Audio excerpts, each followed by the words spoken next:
হিন্দু আমাদের নাগরিক, সমমর্যাদার নাগরিক। কাজেই হিন্দুকে আলাদাভাবে বুঝবার কোনো প্রয়োজন আমাদের নাই। পররাষ্ট্র সচিব আসছে ভারতের সন্ধি করার জন্য আমাদের সাথে, যে না এইটাকে দিয়ে আর শক্তি প্রয়োগ করে কিছু হবে না। ভারতকে চিরজীবনের জন্য আমরা পরাজিত করছি। ভারত আমাদের চোখে চোখ রেখে কথা বলতে পারবে না।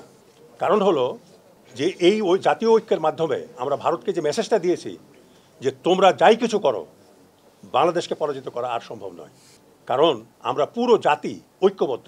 এই ঐক্যটা অর্জন হওয়ার সাথে সাথে আমরা মহাশক্তিধর জাতিতে পরিণত হয়েছি। ভারতের পররাষ্ট্র সচিব আজকে আসছেন, কি মিস্ত্রি আমি জানি না, মিস্ত্রি, হ্যাঁ। তো উনি আলোচনা করতেছেন। তার মানে হলো যে ভারত আমাদের সঙ্গে আলোচনা করবে। কেন করবে, যে সূত্রটা আমি বর্ণনা করি আপনাদের সামনে। ভারত চাণক্যের পলিটিক্স দ্বারা পরিচালিত।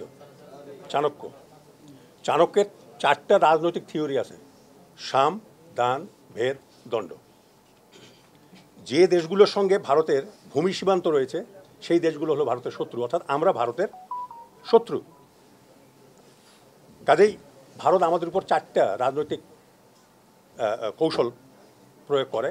সাম মানে সহমতে নিয়ে আসা, প্রথমে চেষ্টা চরিত্র করে, যদি না হয় দান দক্ষিণা দেওয়া। তারপরে হলো জনগণ এবং সরকারের মধ্যে বিভেদ সৃষ্টি করা। পঞ্চমটা হলো শাস্তি দেওয়া, মানে আক্রমণ করে শাস্তি দেওয়া। এই কয়টা কিন্তু এই সরকারের উপরে ফেল করেছে। পুলিশ বিদ্রোহ, আনসার বিদ্রোহ, শ্রমিক বিদ্রোহ সাকসেসফুলভাবে এই সরকার কিন্তু দমন করেছে। তারপরে প্রে করলো হিন্দু কার্ডও কিন্তু ফেল করে গেছে। তাহলে ভারত এখন কি করবে? ভারত মিলিটারি, পলিটিক্যাল 6টা তাদের নীতি আছে, সেই নীতিটা ফলো করে। প্রথম নীতি হলো সন্ধি, বিগ্রহ, যান, আসন, দ্বৈধী ভাব, সংশয়। এই যে পররাষ্ট্র সচিব আসছে ভারতের সন্ধি করার জন্য আমাদের সাথে, যে না এইটাকে দিয়ে আর শক্তি প্রয়োগ করে কিছু হবে না, কৌশল প্রয়োগ করে হবে না, সন্ধি করতে হবে। আপনি দেখবেন আউটকাম ভালো হবে।